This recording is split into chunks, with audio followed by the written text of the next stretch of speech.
Hello, everyone, and welcome to another episode of the Headed Home podcast. Thank you so much for joining us. We're your hosts, Andrew. Jen.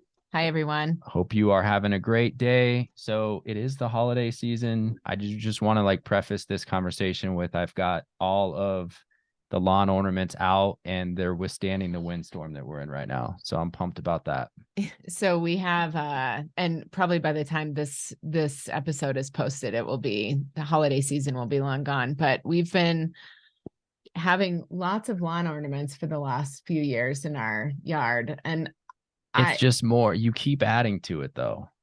When's it going to be enough? I try to do one every year so he doesn't know, like a sneak in, yeah. No, I know. Oh, damn. Well, and I guess now I'll just start telling you, but yeah. So Andrew had to go out the other day and fix all the lawn stuff because the wind blew it out, but it looks good. It's good, babe. Yeah, it's just I'm realizing it's a daily battle to keep it all in one place. I think you're doing so good that we might be able to up our game a little bit next year and add a few more. What do you think? I'm excited to see what you have in store. It'll be a surprise. Yes. Well, we'll see.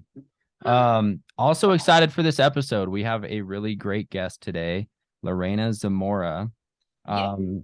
Lorena, what's up? Hi.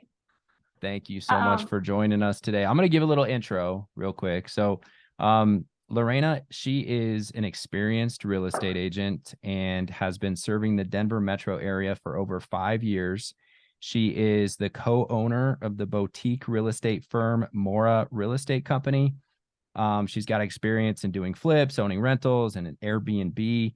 Her clients range from first-time homebuyers, first-generation graduates, millennials, investors, commercial, and the Hispanic community. We're so happy to have you on and excited to pick your brain a little bit today. Yeah, I'm excited. Thank you for having me. Okay, I have to say one thing because people listening won't know this. So I am connected with Lorena because I taught at North High School when we decided you were a senior, right? Senior, yeah. So weird. What a connected world we live in. Denver's small. And you look so young. I feel like go on. No, you do. You're so beautiful. Lorena, I'm turning 40 next week. Oh my God. I know I have one more week of 39 and then you're still really young, but no, you look like you're in your 30s. I would have never guessed, honestly. I love and you. I'm not just saying that, I swear. Does Andrew still look like he's in I look like I'm in my 20s. Yes, definitely. I'm already 40 though. No, you both look really young. Yeah. I think doing this podcast keeps you guys young. Yeah. It is. Bringing fun into, real estate. That always helps. Or dyeing my grays, which I also do. So there's that too. Well, Lorena, I'm interested in I think you have a really cool story about how you got into real estate. So I would love for you to tell us a little bit about how you got into real estate, where you started, maybe after you graduated high school, and kind of how you got to where you are. Okay. So, I have so much to say. So like you said, I graduated from North High School. So I grew up in the North Denver area. So I'm a Denver native. I actually grew up in the Highlands, what's now known the Highlands area. Before it was the Highlands area, before it became, started to develop and change and started to see a lot of gentrification and things like that.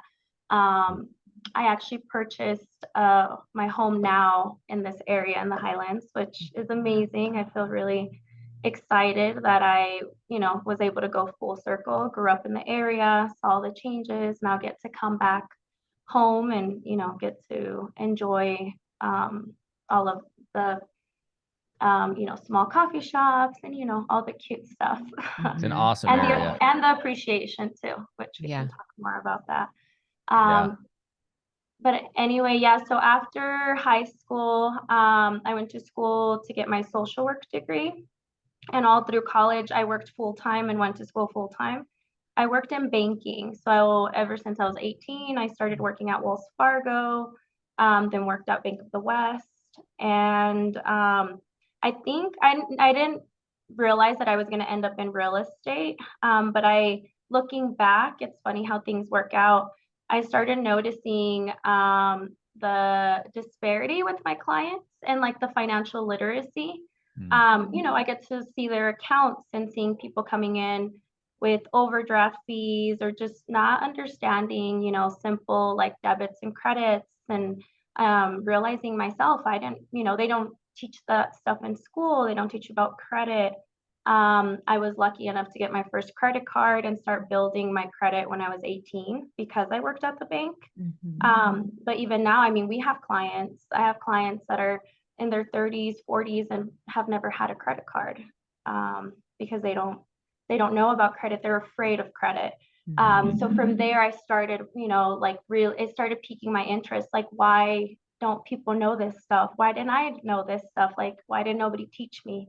And I don't know if I mentioned this, but I'm first generation. So first one in my family to graduate high school, go to college. So I've That's basically awesome. learning all of this on my own. I want to stop right there because I think that I hope that people listening like understand like what a huge accomplishment that is. One, like the high school piece, particularly if you didn't have family members that graduated, but then to go on and like go to college and then to go on after that and like understand and learn financial literacy enough so that you are able to actually help other people, I think is like freaking huge. And congratulations to you, because I know that one, that wasn't easy to do. It was probably very difficult.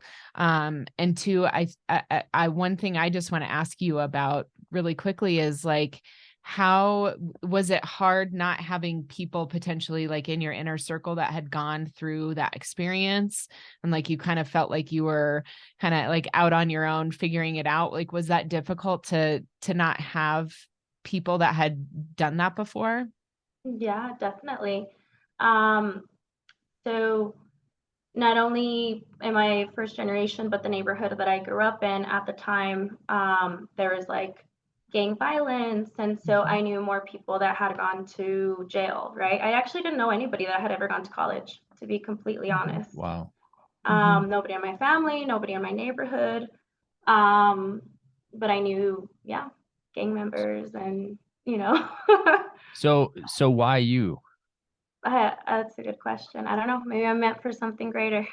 Was there a passion? Was it like, when you were in high school, were you like, okay, I see these people that are, struggling and I want to make something better for myself. So was that something that drove you, like seeing the situation of other people around you?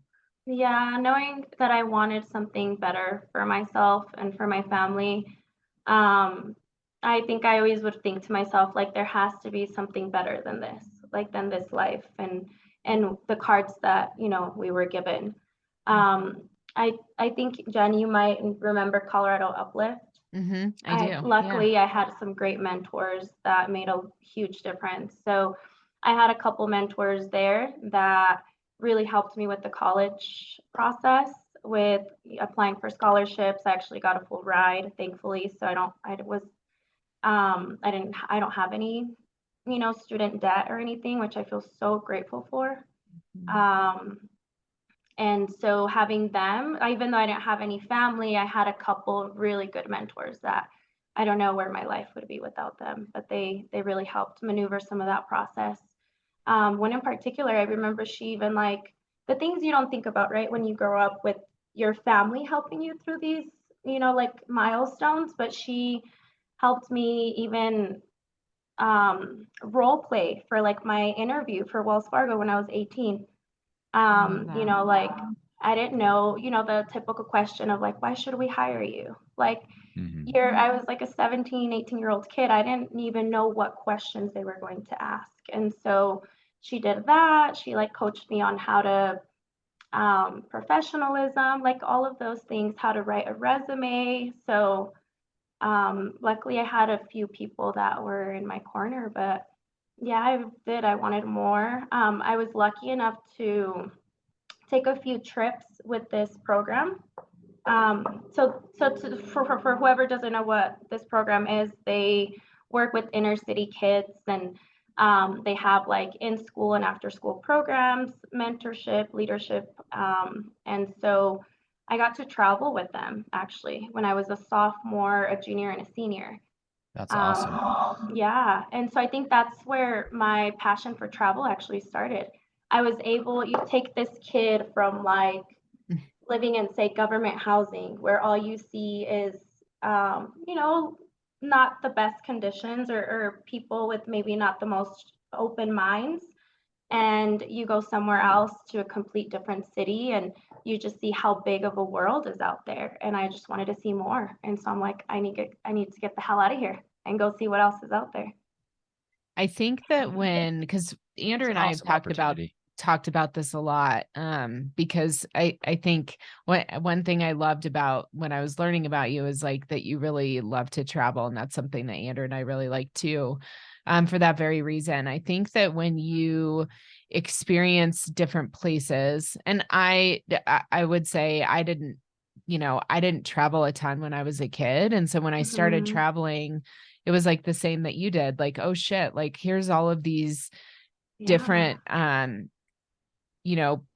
perspectives out into the world. And I think that when you open your world up a little bit more, you realize the opportunities and the possibilities that are available for your life. And I think that that's been a really cool experience that we've had traveling. Oh, totally. Yeah.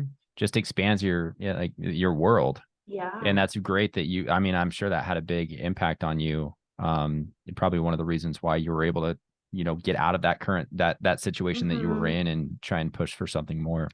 Did you feel like, when you were, deciding to go to college and you had, I worked at the school, so I knew very well that there was lots of gang activity. But did you feel like there was this need to almost like separate yourself from the people that were around you at the time so that you could like move forward and kind of create a different life? Or did you feel still connected? Like, what did that look like for you as you were trying to kind of navigate all of this? I think initially I was living like a double life. Yeah. Where I still was connected because it is my community, and I don't ever want to feel like I was better than anybody. I still don't feel like I'm better than anybody. I still have communication with a lot of the people that I grew up with, and they're now, working towards, fixing their credit or building credit. I've actually helped a couple people who are, say, ex-felons because, they have a past, and now they served their time. They now have families. I've actually helped them purchase homes as well. Ex-gang members. And that's great. Which also brings full circle, like the fact that we all deserve second chances, and and I want to clear this up because so many people think that because you have a felony that you won't be able to purchase a home, which is completely a myth. You can definitely, as long as you qualify with your credit and your income, you can buy whatever the hell you want.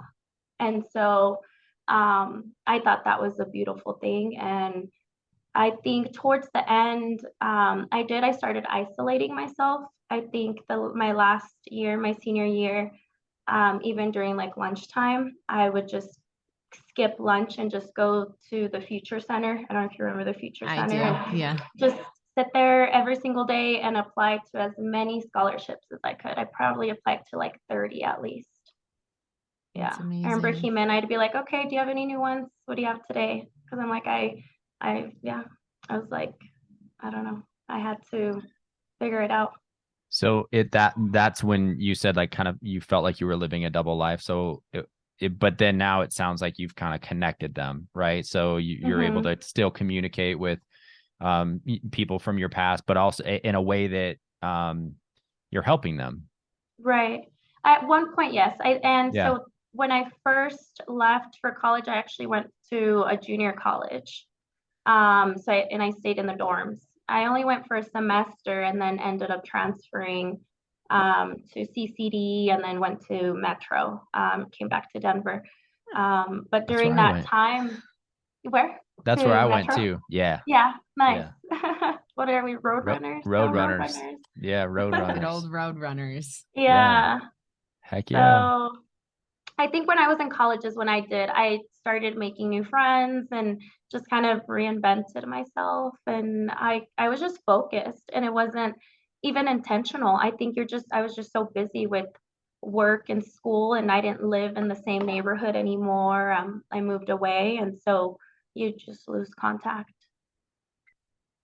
So you did social work then. So you went to college. That's awesome. You Hmm. first person in your family to, go to college, graduate. And then, so what'd you do right out of college? Um, so funny enough, so I was working full time at the bank, going to school full That's right. time, and then we had to do an internship my last year. And my internship, I worked as like an advocate for, it was like a safe house for women that had been victims of sex trafficking.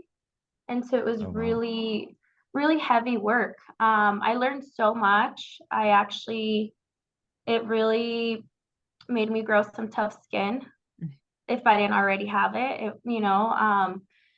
Like I would pick women from straight from jail, bring them to the safe house and, help them. And a lot of them were, women that had been really beat down. They had tattoos on their face because they had been branded.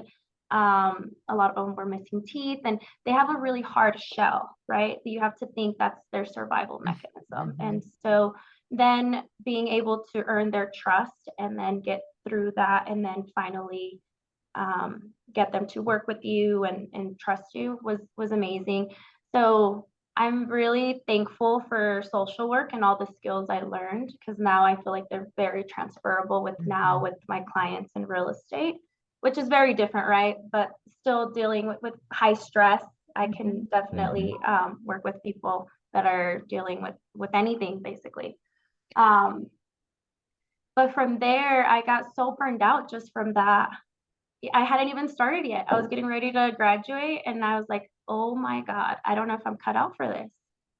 Um, and so everybody was getting pushed into the master's program, just like, oh, it's accelerated, it's just 1 year. And I'm like, I'm not going to do it. I'm going to take a year off and figure out what I want to do because Mm-hmm. I don't know if social work's the thing. And I'm like, I don't care if I just went to school for 5 years for a degree that I may not use. Like, if I'm not happy, like, I need to figure out what I want to do. So I thought I wanted to go to law school after. So I worked for an attorney. Um, and decided, hell no, I do not want to go to law school. No, thank you. Yeah, still a really good friend of mine, but I think when you're in college, you think you're going to go out and you're going to save the world. And I Mm-hmm. think that was the thing for me. I wanted to be somewhere where I can make a difference and really help people. And I think what I realized is that what really makes a difference is influence and education. And oftentimes when you work in social work or even, like criminal justice, you're still bound by a system and their rules versus when you're an entrepreneur, you're able to, there's no cap to the amount of money that you can make. You then can volunteer more than just your time, right? You can, donate money. You can also sit on the board and be one of the people that are making decisions about organizations that oftentimes when you were working in them, you had no voice. So Hmm. that's where I realized I was like, okay, I need to go somewhere where I could help people, but also have no cap on the amount of money that I can make. Well, that's awesome. And it's a competitive industry, right? So Yeah. I like to hear like, was it a struggle for you right when you got into real estate? Did you have success right away? Tell us about Uh, that. I would say a little bit of both. Um, so I was So after working as with the attorney, I also worked for a mortgage company actually. Um, Nice. and so that really helped with my experience. I also worked, where else did I work? Oh my God, I'm drawing a blank. Oh, I'm like, I've never used my degree I got curious. I'm like, maybe I do want to be a social worker. Or so then I went and I became a victim advocate. And so I worked for a nonprofit that worked with like the Denver Police Department. So all of the victims of crimes would be sent there for therapy and services. And so when I was there, it was so overwhelming. One of our coworkers had committed suicide, actually, one of the therapists. Jeez. And so I walked into that, right? Like everybody was really sad and mourning, and I was the last person that talked to him, like that the night before, that we saw him at work. And so again, I'm like, what am I doing? Like, why am I in this? And at the time is when I started studying for my real estate exam. So I was working as a victim advocate. I got licensed. And then during that time, I needed to maintain my full-time job so that I could, sorry, somebody is getting here. Oh, you're fine. I totally lost my train of thought. I apologize. No, you're fine. I think you were just talking about the transition from being a victim advocate and then getting into real estate. You got your license and kind of holding a full-time job at the same time. Yeah. So once yes, because I wanted to buy my first house around that time. And you need to if I quit and started just real estate, I would need the 2 years, right? Right. So then I held it together as long as I could until I could purchase my first house. So during that time, I started getting clients while also working that full-time job. So I wouldn't take a lunch break. During my lunch breaks, I would go have client meetings and coffees. And then work on the weekends. Sounds like you were grinding a lot at the beginning. So I grinded when real estate. That I know I'm probably guilty of that too, but on social media, we're so guilty of like glamorizing real estate, and it's great, but it is a grind, especially in the beginning, because you don't have a boss, you don't have somebody telling you like what to do. You have to want it and go out and look for clients. And when you're new, people don't trust you yet because they're like, well, we don't know how well, you don't have much experience. And I was so young. How old was I? I was like 23, 24 when I first got my license. And so if you're working with people who are older than you or families, they look at you like, what does this kid know about real estate? Yeah, well, and it's such a huge investment for them, even if they like you and they, want to support your business, they also have to have that trust in you that you're going to be looking out for their best interest. And it's tough, so how'd you overcome that? Like, was there a strength that you focused on to be like, okay, even though I'm younger, even though it's a very competitive field, like what did you focus on to be successful? I think it was more my mindset. I don't think anybody ever said anything. I think it's our own minds that say that. It's the doubt, right? It's like think behind your head. And so I think just showing up and being professional, which I already knew from work in my other experience. And I think just dressing up. So I think first impressions, especially knowing who your audience is, right? So if I know I'm going with somebody who maybe is a little bit older, I would dress up, wear a jacket, try and show up for the situation and do my homework. I studied a lot. So my business partner now, that's who I started working right off the bat with, and watching him. So just putting myself in as many situations as I could so that I could learn about real estate. And then I actually bought my house really early on when I first got my license. So I went through my own transaction. I did my own transaction. So going through the process myself, then I knew I had gone through it. So I was able to know what to expect when I was helping other clients as well.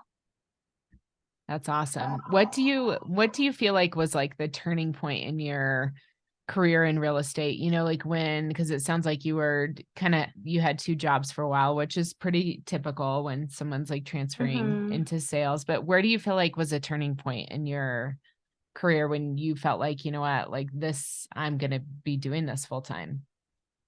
I knew I wanted to do it full time, but not only was I scared, because it's scary to leave your 9 to 5 where you're getting a steady paycheck and just go all in.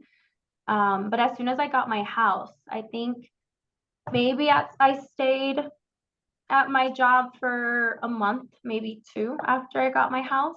And then I think there was one time where I got like an anxiety attack. I'm not gonna lie. I woke up and I was crying because I couldn't fathom the thought of going into my 9 to 5 job. Mm-hmm. And I'm like, you know what? Fuck this shit. Mm-hmm. I quit. And this sounds unprofessional. Usually I'm really good about giving a 2-week notice. I tried to give a 2-week. I couldn't even stand being there for 2 more weeks, that I only gave 1 week. And they also didn't want me there for that long. They just wanted me to kind of transfer my clients over and kind of leave. Mm-hmm. I left on good terms. It was just so stressful for me at the time. Mm-hmm. And I think that's where it was, where I'm like, fuck it, do or die, sink or swim. Mm-hmm. Like, this is it. I'm going to go all in on real estate and I'm going to succeed because I don't have a choice. I don't have any other money coming in. And even if I get into debt, it'll be okay because once I start, making deals, like I'll be able to pay that back. But at the time, what made me feel better is like, okay, I got my house and then I started house hacking it. I don't know if you guys are familiar with that term. Tell us about it. So, you purchase a house, typically with, if you can, 5 bedrooms, or if it has less bedrooms, but it has a space for you to build more rooms, you can do that. And you live in one room and you rent out the rest to students, traveling nurses, whoever. And with that pays for your full mortgage, your utilities, and you get to live for free. So I was doing that with the house that I had bought. So that is an awesome. So for buyers out there that are listening to this, interest rates are higher, right? Mm-hmm. But like what you're talking about, Lorena, this house hacking, investment strategy, that when you talk about building wealth through real estate, that right there is 101. Yeah. So that's honestly what was the game changer for me. Because I maximized my approval, because I was on a victim advocate salary, right? As you know, you don't make much when you work in a nonprofit or any of the like public sector. And I didn't have any debt. And even then I didn't qualify for very much. So I bought a fixer upper. I didn't even know how to paint. I watch YouTube videos. Luckily, my uncle's a contractor, so he really helped me remodel the house, but I was on a tight budget. I would go to like the Habitat for Humanity. I don't know if you guys are familiar with that store, and would get tile, flooring, things from there, and did everything on it. I learned so much. So that's actually that was my first flip, I guess, and hold, because I still have that property now. What is that, 4 or 5 years later, I still have it. And now it has so much equity because I bought it for so cheap. I got it for like $260. Now it's worth at least $450. And I learned so much from it. And like I said, so that was the upfront investment. But then even though I quit my job, I knew I was going to be okay because I was living for free. Essentially, my roommates were paying for the mortgage, the utilities. I would also get the house cleaned every 3 weeks, all included. And then I would still profit a little bit every month. Do you think we could like move our kids out of our house and do I don't think they'd mind. I mean, I think we could add a few roommates. Yeah, I don't think they'd mind. Like they can go live at grandma's. Even the roommates could even do like childcare. Oh, yeah. So we could go out. People do that. Denver's expensive. So I've helped clients set up their homes for house hacking, or I know it's hard when you have kids. Like for me, it was easy. I was young, I didn't No, have that's a great, But a great family. Like, idea, especially when yeah. you're starting. That's like genius. Well, and there's so many, single potential buyers that are renting right Yep. now, and rent in the Denver mhm. market is insane. Yeah. And so I think they need that education though too, about like they want to see the numbers. So that's really cool that you have gone through it Mhm. yourself and you can actually show them an example of how, Oh yeah. that house hacking strategy worked for you.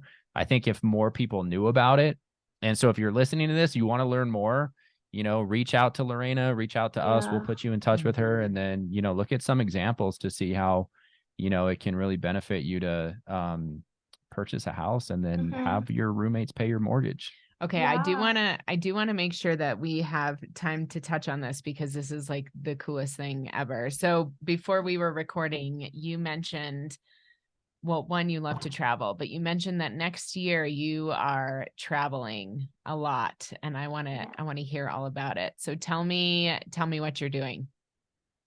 So, I'm getting ready to leave for a whole year at least to travel Ooh, full time. so Yeah. fun.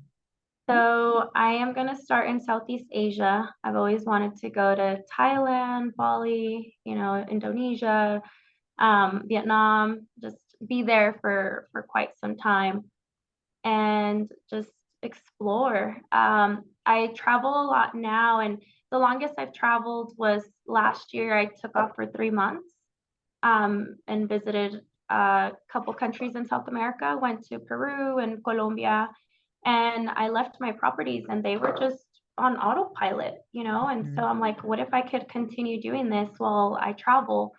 And it's actually so much cheaper to live and travel in other countries than it is to live here. The cost of living is really high. So I figured when I'm planning on buying another property here soon. And so I'll have the passive income coming in and live off of that so that hopefully I don't have to work and I could just explore. And I plan on creating content and showing people how um, attainable and tangible it really is to travel too. I feel like so many people get scared and they don't know where to go. They're just used to going to like LA or Vegas, and they're like, no, it's so expensive to go to all these exotic places, but it's actually very affordable if only people can actually show you and map it out for you. So I plan on doing that, and I'm so excited.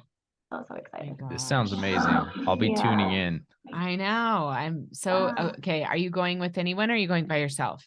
by myself. Oh my gosh. So I'm just taking a backpack. So I'm gonna start getting rid of stuff, donating clothes, and I already have kind of a minimalist uh, life in a way. Like if you see my closet, I actually don't have a lot of clothes. I'm pretty good about that, and so yeah, I'm gonna have to really be intentional about what I take because I'm just gonna take one backpack for the whole year and just live off of that. So I did it before, Dang, like I what an said, for those three experience. months, but now it's gonna be for a year, which is the longest I've ever done. My mom's freaking out. I was going to Um, ask about that. she's freaking out.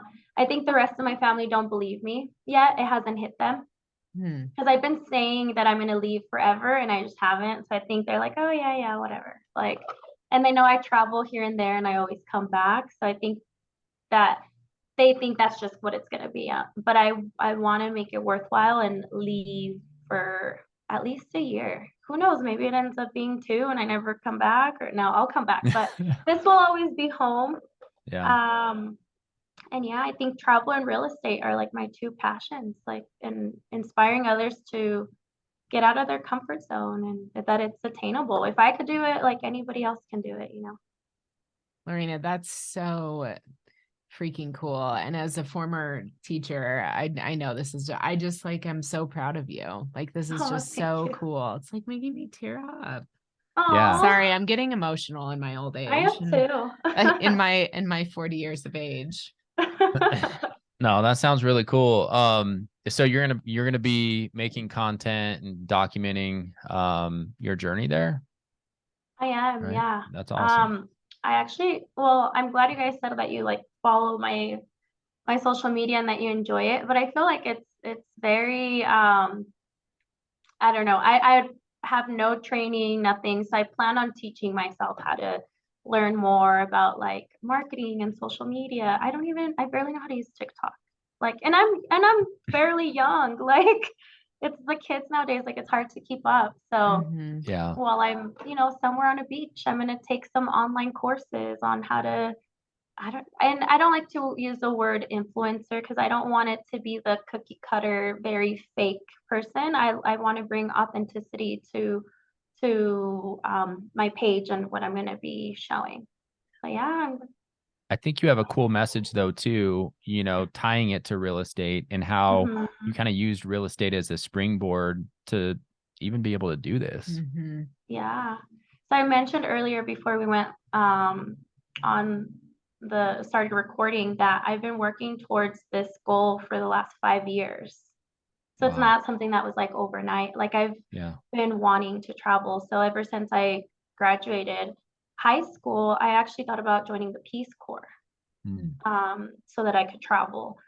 But then, life went a different direction and now I get to travel on my terms. I think that's the thing. I'm such an independent thinker and I hate having somebody over me or telling me what to do or like I don't know if I could ever go to a 9 to 5 back. Hopefully not, right? Knock on wood. And that works great for some people and that's everybody's different. But for me, the way that I think, like I just like the freedom and I was able to get that with real estate, with my schedule, with creating the life that I want, with getting to travel and, just there's just so much more freedom. Yeah. So cool. It's going to be great. I do want to ask just a couple questions about the real estate market right now and kind of get your take. There's been a lot of changes here in 2022. What do you, I'm getting this question a lot, like, hey, is it a buyer's market or is it a seller's market? How would you answer that question from a client? Is it a buyer's market or is it a seller's market right now? It is a buyer's market, I would say, with the interest like it's leaning rates. more towards that, right? Like it's Yeah, starting to be like buyers have some leverage now, right? That they haven't had over the do. past couple of years. Um, we've seen the prices, go down.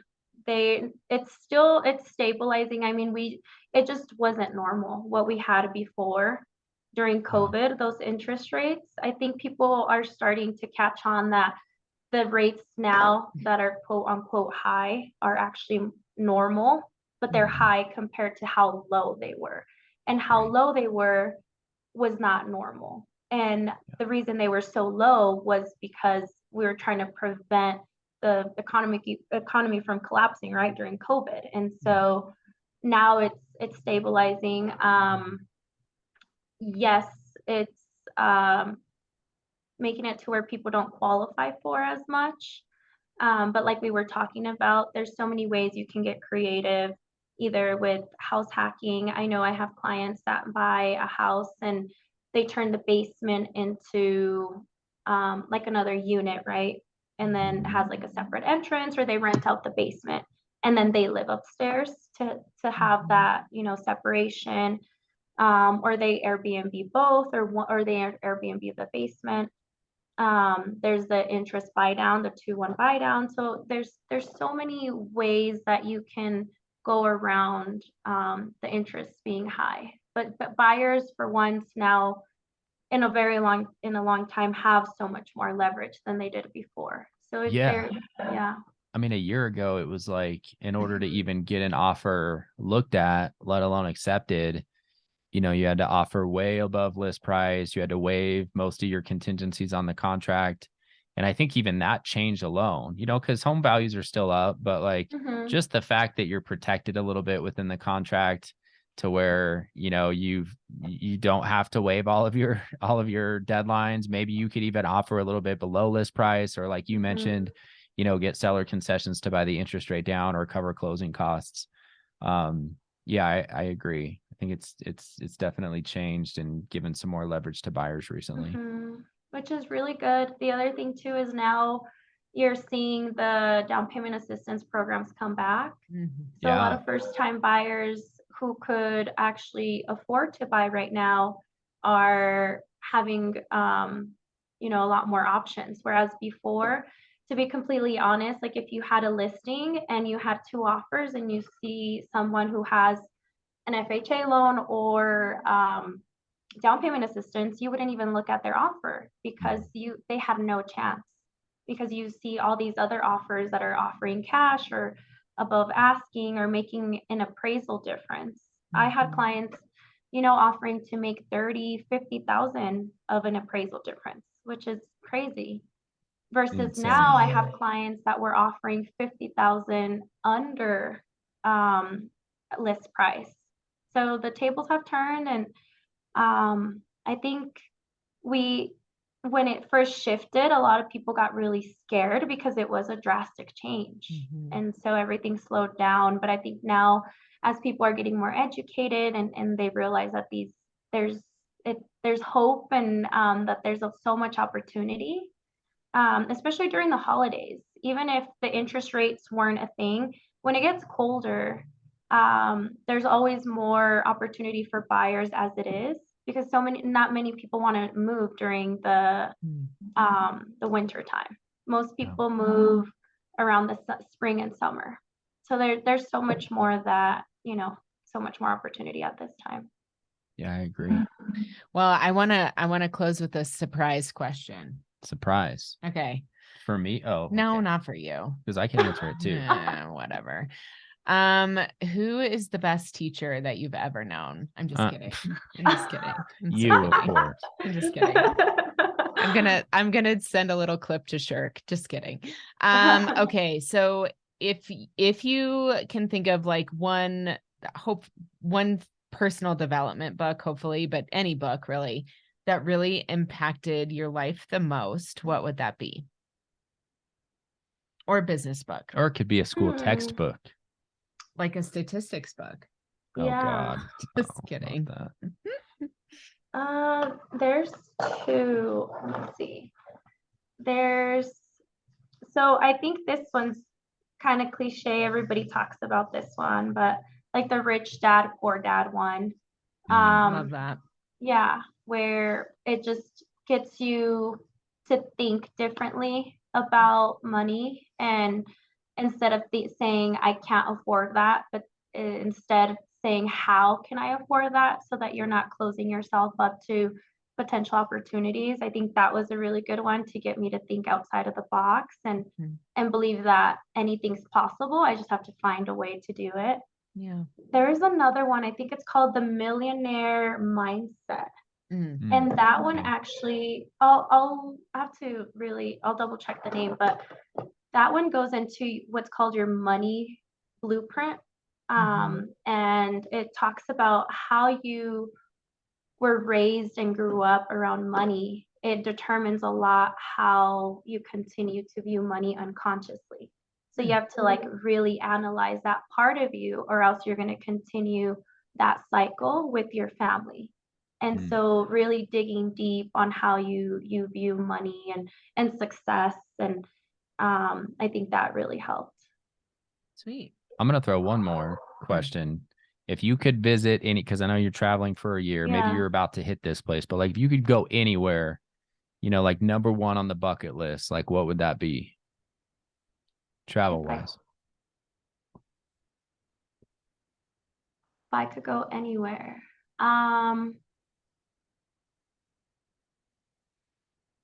I don't know. There's so many. I actually plan on hitting all of the ones that I want to hit during this year. It's kind of funny when you travel. I feel like you get to a place and like you don't realize how awesome it is. We talked to somebody else recently where he went on like a 3-month sabbatical.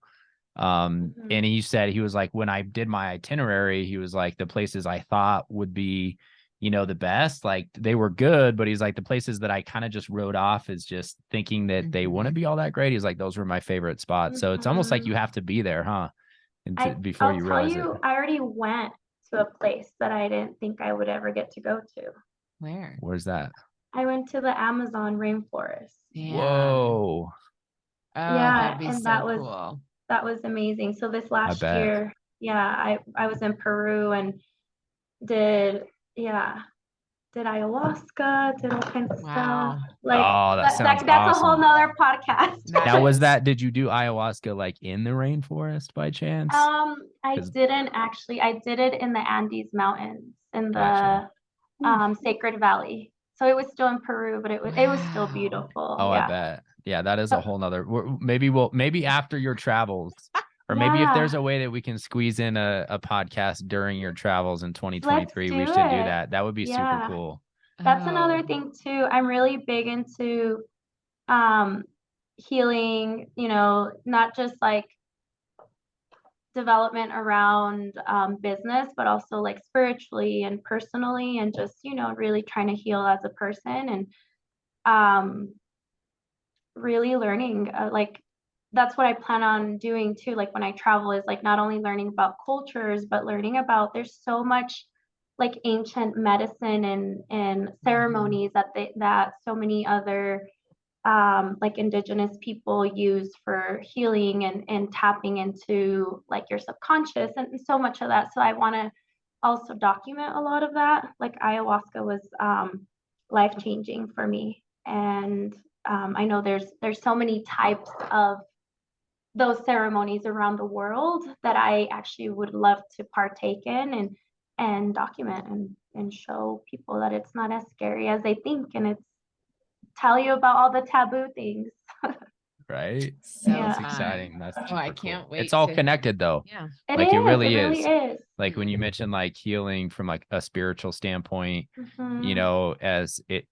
as another aspect of life to business or anything else though, relationships, it is connected, It's all because if you're connected. not whole spiritually, your business can't be complete, and your other Mhm. relationships can't be. So no, I'm totally on board with that. Take us with Yeah. you. I know. If Yes, you kidding. change your let's mind, go. Lorena, I will just If you be don't want to awaiting. go solo, we're down. Or if you just need to take one of us, you can stay with the kids. I'll hang with the kids. Okay. You guys can Sounds like come fun. visit me. So Yeah, we will do that. if I hit a country that you guys would love to go to, you guys are more than welcome That to would be come fun. come All right. visit. Well, we'll be following you. And where can our listeners find you? Where should they follow you? I would say probably Instagram is the safest bet. I use it for personal and business. It's at Denver. Oh my God, what I is think that little? it's Denver Real Estate Queen. Oh, okay. Yes, But but it has the little, what is this called? The underscore? Yes. So Mhm. Denver underscore real estate underscore, no, real underscore estate underscore queen. Got it. Yeah. there it I'm is. sure you guys will link it. We'll Yeah, link we'll it. link all the stuff. Yeah, we'll put Yeah. links on there. But thank you so much for joining us. It's great to chat with you, and props on just accomplishing what you have at a young age, and keep going. Awesome. Thank Thanks, you. Lorena. Listeners, if you can like, subscribe, share, we would love you forever. Peace. Have a good one. Thank you guys. Bye.